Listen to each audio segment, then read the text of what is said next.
Assalamualaikum warahmatullahi wabarakatuh. Kami dari kelas 8G, kelompok sosial 1, ingin mewawancarai salah satu guru BK yang bernama Bu Ina. Di sini ada saya, Siti Hanifah Faidah. Saya Syahdari Sawidya. Saya Nanda Fitria Dewi.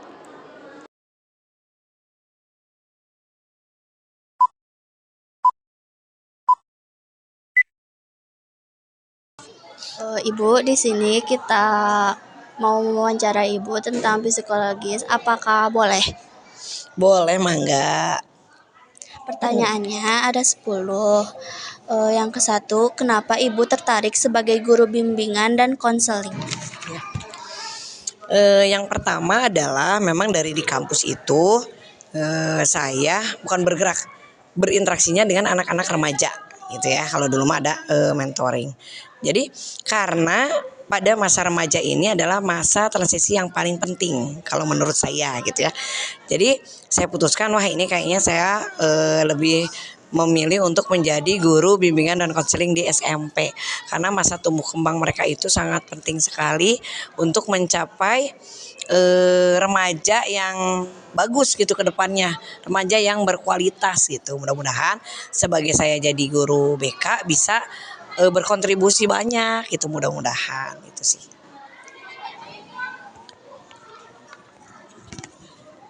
Sebelum Ibu menjadi guru BK, jelaskan latar belakang Ibu sebelumnya.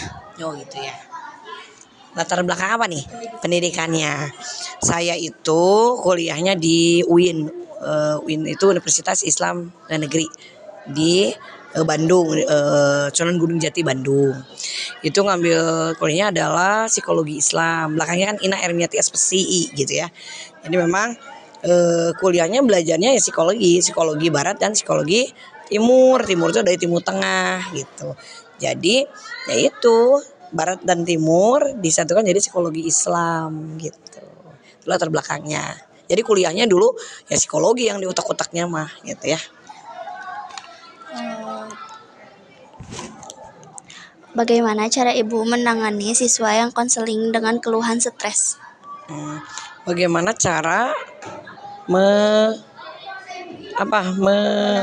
menanganinya? Kalau stres ini sebetulnya kalau untuk SMP ada yang tingkatannya berat banget karena memang sudah menumpuk masalahnya gitu ya. Ada yang memang tanggapan stresnya tuh masih belum stres banget gitu ya. Maksudnya masih ringan stresnya gitu. Cara menanggapinya adalah yang pertama kita menerima dulu keluhannya, apa sih sebetulnya penyebab dari stres itu sendiri. Anaknya atau konselingnya itu cerita, biasanya banyak dia cerita. Nanti latar belakangnya apa? Diidentifikasi dulu gitu ya. Cara menanganinya dengan cara diidentifikasi dulu masalahnya apa gitu. Baru nanti mencari solusi bareng-bareng yang memang tepat untuk anak tersebut gitu. Apa yang dibutuhkan gitu, seperti itu. Gitu sih. Menurut Ibu, sejauh mana media sosial berperan dalam memengaruhi kondisi mental remaja? Oke. Media sosial seberpengaruh apa sih terhadap mental remaja gitu ya? Sangat berpengaruh sekali gitu ya kalau untuk saat ini bagi remaja-remaja yang tidak atau kurang bimbingan dari orang tua atau orang yang dewasa. Karena anak-anak remaja itu ingin tahunya tuh tinggi sekali gitu. Sehingga dia tidak tahu medsos mana yang baik dan tidak untuk dia gitu. Bermedia sosial yang baik itu yang seperti apa gitu. Kadang-kadang media sosial yang memang harusnya untuk dewasa sama dia juga dipakai gitu ya gitu. Atau dilihat dulu atau apalah gitu ya. Seperti itu. Jadi sangat berpengaruh kepada mental gitu. Medsos ini sangat berpengaruh. Kan bisa aja saling ejek di media sosial, ada yang terjadi sampai si anak itu malu karena memang berteman di medsosnya itu banyak. Akhirnya dia seperti diumbar aibnya di medsos. Sama aja sekarang mah medsos sama offline itu sama ya, online sama offline itu sama. Jadi ketika dia merasa dibully, merasa direndahkan, mentalnya jatuh lah gitu. Dan sekarang mah anak-anak teh hampir setiap menit dan detik ya, kalau di rumah kalau liburan pada pegang HP, apa yang dibuka? WA. Itu kan salah satu media sosial gitu, seperti itu.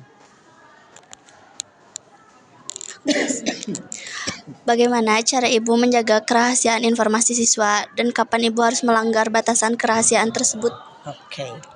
Bagaimana cara menjaga ya rahasia anak. Jadi di dalam BK itu ada kode etik BK. Salah satunya itu atau kode etik yang paling pentingnya itu adalah menjaga kerahasiaan antara konseli dengan ininya ya, pembimbingnya gitu. Nah, tidak ada kata melanggar sebetulnya. Kapan ibu waktunya melanggar? Tidak, karena kami tidak boleh melanggar kode etik. Kalau dilanggar nggak boleh ya gitu. Jadi kapan ibu boleh memberikan informasi berkaitan konseli tersebut itu adalah ketika memang berhubungan dengan orang-orang yang berwenang. Misalnya dari segi misalnya pihak rumah sakit, dia direferal ke rumah sakit jiwa, kan memang butuh latar belakang. Ini awalnya gimana nih di sekolah kok bisa teriak-teriak ini, akhirnya dibawa ke psikolog gitu kan. Nah itu baru boleh dibuka. Dia tuh awalnya cerita begini bu gitu. Jadi dengan orang-orang yang berwenang dan memang itu memang satu kebutuhan untuk konseling tersebut, si anak bimbingan tersebut gitu. Kalau misalnya tidak diberikan, tapi bukan membuka rahasia itu sebetulnya, memberikan informasinya, tapi bukan berarti kita membuka aib orang lain, karena memang itu dibutuhkan gitu, seperti itu. Kan? Pendekatan konseling apa yang paling sering ibu gunakan kepada siswa? Oke. Kalau ibu seringnya pendekatan yang dipakai adalah pendekatan individual ya, berpusat kepada orang, berpusat kepada anak atau siswa. Gitu. Jadi nggak dari saya aja, dari anaknya yang langsung gimana nih, jadi kan langsung ke anaknya. Meskipun nanti juga mungkin ada asesmen yang dipakai atau apa ya gitu, tapi tetap berpusat kepada anaknya, terpusat pada orang gitu, seperti itu kalau saya gitu. Bimbingan konseling individual, jadi face to face gitu ya. Bagaimana cara ibu untuk membantu seorang murid yang sering bolos sekolah? Oke. Ini sangat banyak sekali ya di SMP Negeri 7 dan di sekolah yang lain juga banyak sebetulnya. Salah satu yang sudah saya terapkan selama ini adalah memakai jam lapor. Jadi setiap hari anak yang sering bolos sekolah itu kan di home visit dulu, di konseling dulu, konseling individual. Lalu ada kesepakatan bagaimana biar mau nggak dibantu, mau bu, aku juga ingin sekolah tapi dah hese sebenarnya. Akhirnya ibu tunggu di ruang BK jam 6.30. Jadi absen pagi dan nanti absen pulang. Kan bisa jadi dia datang absen pagi terus dia mabal. Nah jadi alternatifnya adalah solusinya memakai ini wajib lapor. Jam 6.30 pulangnya berarti sesuai dengan jadwal, harus tanda tangan di BK gitu. Dan alhamdulillah cukup efektif untuk 3 bulan. Karena memang anak-anak kita itu pembiasaannya 3 bulan sampai 6 bulan. Kalau sudah dilakukan sekitar 3 bulan sampai 6 bulan, maka kebiasaan itu insya Allah akan agak melekat lah insya Allah gitu. Sudah menjadi kebiasaan gitu ya. Apa prinsip ibu dalam membimbing siswa? Prinsipnya dalam membimbing siswa, prinsipnya adalah sama-sama nyaman, sama-sama saling menghargai, sama-sama saling menjaga rahasia, itu prinsipnya. Jadi pokoknya harus tepat janji gitu. Jadi saya akan sangat menjaga kenyamanan para konseli saya. Yang kedua, saya akan menjaga rahasia yang sudah disampaikan. Itu prinsipnya itu sih, saling menghormati, saling menghargai. Selama menjadi guru BK, tantangan terbesar apa yang pernah ibu alami? Oke. Tantangan terbesarnya itu adalah anak-anak yang mempunyai latar belakang kurang mendukung kepada sekolah dan tapi tuntutannya anak-anak ini kan wajib belajar 13 tahun ya. Jadi kadang-kadang tantangan terbesarnya anak-anaknya tuh nggak ada di rumah ketika di home visit tuh nggak ada. Kadang mereka main, kadang mereka itu sudah bekerja. Itu tantangan terbesar karena sulit untuk meraih kembali gitu kadang-kadang. Jadi susah kalau misalnya anak-anak tuh udah di rumah itu susah gitu. Kadang-kadang nggak mau balik lagi gitu. Itu tantangan terbesar. Dan yang paling besar lagi kalau sudah mengenal di luar sana, sudah mengenal komunitas, itu sampai sekarang belum terpecah. Selama menjadi guru BK, tantangan terbesar apa yang pernah Ibu alami? Tantangan terbesarnya itu adalah ketika anak-anak itu sudah mulai tidak mau sekolah, karena memang tidak dipungkiri bahwa yang sekolah di SMP Negeri 7 ini banyak sekali gitu latar belakang yang kurang mendukung akan pentingnya pendidikan. Jadi anak-anaknya tuh diem di rumah juga biasa aja gitu, nyuruh ke sekolahnya, itu yang paling berat itu gitu ya. Kalau nakal di sekolah terus berulah di sekolah itu insya Allah masih aman lah, sama kita masih bisa dikendalikan. Tapi kalau misalnya dari rumahnya saja sudah tidak terkondisikan, itu yang sangat sulit. Jadi hayu sekolah, tapi ibu dan bapaknya tidak mendorong, itu sangat berat gitu. Itu kan ya. Jadi kadang-kadang anak-anak udah saya mau kerja aja Bu, waduh berat. Padahal kan kita ada tuntutan dari Diknas, dari pemerintah itu bahwa anak-anak wajib belajar 13 tahun sampai lulus SMA gitu, makanya digratiskan. Nah, itu yang tantangan terbesar sebetulnya. Dan ketika masuk komunitas yang di kita ini sangat besar ya, itu tantangan terbesar karena apa? Itu sudah mengakar. Bahkan ada yang tantenya, bibinya, ibunya merena ikutan geng eta gitu ya. Akhirnya si anaknya terus gitu ya, ikutan dan tidak bisa terlepas, dan akhirnya lebih ke negatifnya tuh banyak gitu komunitas ini tuh. Itu tantangan terbesarnya, belum terpecahkan ya. Itu seperti itu. Pesan inspiratif apa yang ingin Ibu sampaikan pada seluruh siswa? Oke. Pesannya kepada anak-anakku, remaja, kedepannya lebih semangat lagi, lebih disiplin lagi gitu ya, lebih mengikuti aturan